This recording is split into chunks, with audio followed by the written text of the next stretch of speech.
नमस्कार। पिछले ट्यूटोरियल में हमने डेटा चुना और हमने सफलतापूर्वक अपने पेज पर डेटा दर्शाया।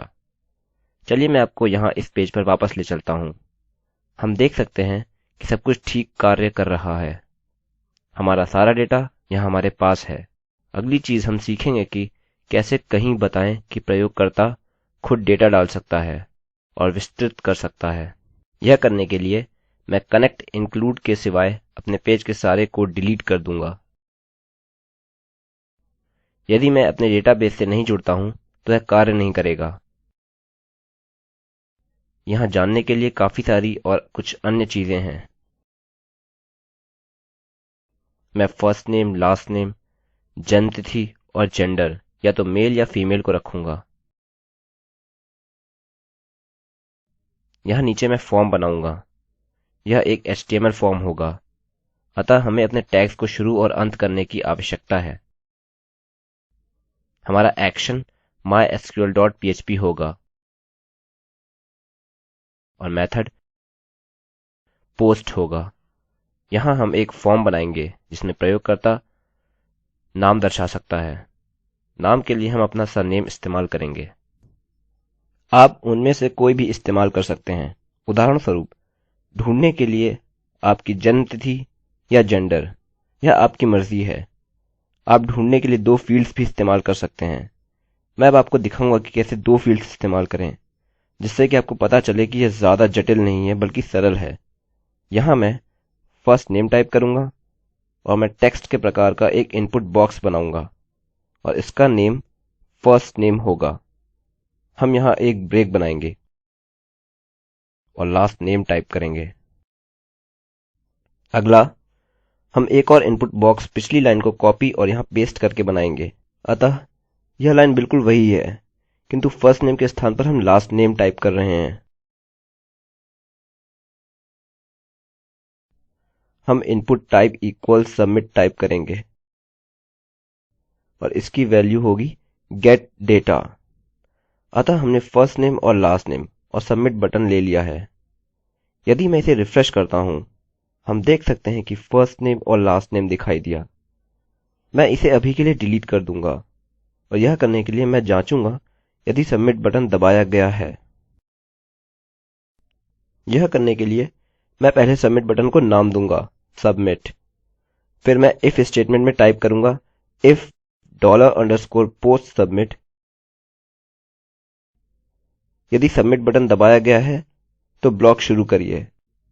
यह कोड का ब्लॉक है जिसको निष्पादित करना है और हम अपना ब्लॉक वहां समाप्त करते हैं जहां हम इसे समाप्त करना चाहते हैं। यह यहाँ इस कर्ली कोष्ठक के बाद है क्योंकि यह यहाँ हमारे व्हाइल स्टेटमेंट का एक भाग है। वास्तव में इसके लिए हमें हमारी व्हाइल स्टेटमेंट की आवश्यकता नहीं है, किंतु फिर भी मैं इसकी खातिर इसको रखूंगा।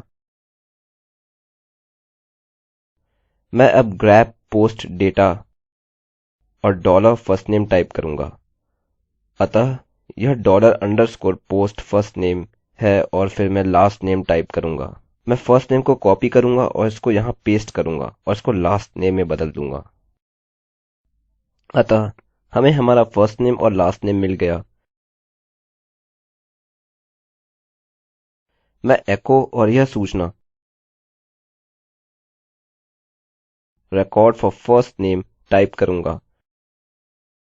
दूसरे विचार से चलिए इसे अभी नहीं करते हैं। मैं यहाँ सीधे अपनी क्वेरी पर जाऊंगा। यदि आपको याद हो, मैंने वर्णन किया था कि आप जो चाहें वो डेटा विशिष्ट रूप में बता सकते हैं। इसके लिए मैं select star from people where first name equals Alex and last name equals Garrett type करूंगा। मैंने यह इस क्वेरी के भाग के अंदर जहां हम चुन रहे हैं नहीं दर्शाया है। मैंने इसे अपडेट में दर्शाया है जहां हम अपडेट कर सकते हैं where the first name equals Alex and the last name equals Garrett। अब हमें जो कुछ भी हमारे टेबल से चाहिए हम यहाँ चुनेंगे और हम कहेंगे सब कुछ सेलेक्ट करो जहां हमारा फर्स्ट नेम एलेक्स से लेकर लास्ट नेम गैरेट है। यदि हम यहाँ अपने डेटाबेस को देखें, हम अपने फर्स्ट नेम के लिए खोज रहे हैं और उसको एलेक्स से मिला रहे हैं, सरनेम खोज रहे हैं और उसको गैरेट से मिला रहे हैं। हम यहाँ डेटा की यह पूरी रो चुन रहे हैं और जो अभी गुलाबी रंग से चिन्हांकित है, और हम यहाँ से पूरा डेटा चुन रहे हैं, जन्मतिथि से लेकर जेंडर, मेरी आईडी से मेरा फर्स्ट नेम और लास्ट नेम तक। अतः हम समझ चुके हैं कि यह इस समय केवल एक ही रिकॉर्ड चुनेगा, अतः हमें आईडी से ऑर्डर करने की आवश्यकता नहीं है। लेकिन फिर भी मैं इसे ऐसे ही रखूंगा क्योंकि यहाँ केवल एक ही रिकॉर्ड है। ऑर्डर करना कोई विषय नहीं है, अतः हम इसे अभी इसी तरह से छोड़ सकते हैं। अच्छा, तो हम अपना लूप रन कर रहे हैं। हम यहाँ डेटा के प्रत्येक भाग को चुन रहे हैं और हम मेल को मेल में और फीमेल को फीमेल में बदल रहे हैं। हम इस क्वेरी पर आधारित अपने डेटा एको कर रहे हैं क्योंकि यह डेटा आधारित क्वेरी मेरे फर्स्ट नेम और सरनेम के लिए विशिष्ट है। फिर हम यहाँ केवल फर्स्ट नेम और लास्ट नेम को एको करने जा रहे हैं जो हमें मिला है, जो मेरा फर्स्ट नेम और लास्ट नेम है, लेकिन यहाँ एलेक्स को फर्स्ट नेम में बदलकर, जो कि यहाँ है। अब यह पुनरावृत्ति है, यह यहाँ पर दोहरा वेरिएबल है। हमारे पास फर्स्ट नेम है और ऐसे ही यहाँ है। मैं इसे इस तरह नाम दूंगा, फर्स्ट नेम अंडरस्कोर फॉर्म और लास्ट नेम अंडरस्कोर फॉर्म। हम वहां से चुनेंगे जहां फर्स्ट नेम इसके बराबर दर्ज किया गया है और लास्ट नेम जिसे हमने लास्ट नेम फॉर्म के बराबर दर्ज किया है। अतः यह डेटा है जो हमारे फॉर्म से आ रहा है। अतः यदि मैं अपने HTML फॉर्म में एलेक्स गैरेट टाइप करूं और उसे जमा करूं, तब यह एलेक्स के बराबर होगा और यह गैरेट के बराबर होगा। हमारी क्वेरी केवल एक उत्तर देगी क्योंकि इस समय हमारे पास केवल एलेक्स गैरेट नामक एक ही आदमी है। अतः यह एलेक्स गैरेट के लिए पूरा डेटा लेगा और मेल या फीमेल के लिए जांचेगा और फिर यह विशिष्ट सूचना एको करेगा। अतः यदि मैं यहाँ आता हूँ और अभी रिफ्रेश करता हूँ, यहाँ कुछ भी नहीं है क्योंकि कोई भी डेटा इन फॉर्म वेरिएबल्स में नहीं दिया गया है। चलिए मैं आपको दिखाता हूँ, यह खाली है, इसलिए हम पीपल से स्टार इस कंडीशन पर चुन रहे हैं कि where the name equals to nothing and the last name equals to nothing। इसने इस समय कोई भी डेटा नहीं दिया क्योंकि हमें अपने फर्स्ट नेम और लास्ट नेम में असली आदमियों के नाम मिले हैं। फिर भी अब मैं बिल्कुल पूरी तरह से क्रम रहित नाम टाइप करूंगा।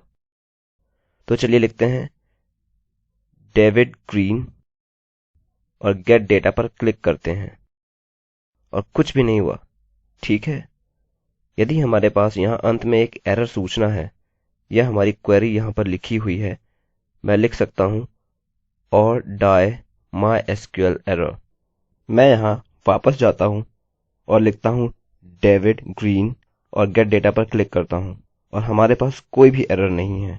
ओह हाँ, ऐसा इसलिए क्योंकि SQL कोड की संरचना सही है और इसलिए हमें कोई भी एरर नहीं मिली। मैं इसे केवल जांच रहा था। चलिए अब एक नाम हम मानते हैं जो हमारे डेटाबेस में है। चलिए एलेक्स गैरेट लिखते हैं और हम गेट डेटा पर क्लिक करते हैं। हमें यहाँ दर्शाया जा रहा है Alex Garrett was born blah blah blah and is male. चलिए डेल गैरेट टाइप करते हैं और गेट डेटा पर क्लिक करते हैं और हमें डेटाबेस से यह जानकारी मिल गई। अतः आप देख सकते हैं कि अपने डेटा में फॉर्म सम्मिलित करने के लिए यह काफी उपयोगी है। मैं यहाँ समाप्त करता हूँ और अगले भाग में चलता हूँ जहाँ मैं बताऊंगा कि कैसे इस पद्धति का उपयोग करके रिकॉर्ड्स अपडेट करें। अब तक आप में से काफी यह करने के लिए खुद से सक्षम होंगे, किंतु फिर भी मैं आपको यह और इसके साथ ही कुछ अन्य उपयोगी चीजों के बारे में बताऊंगा।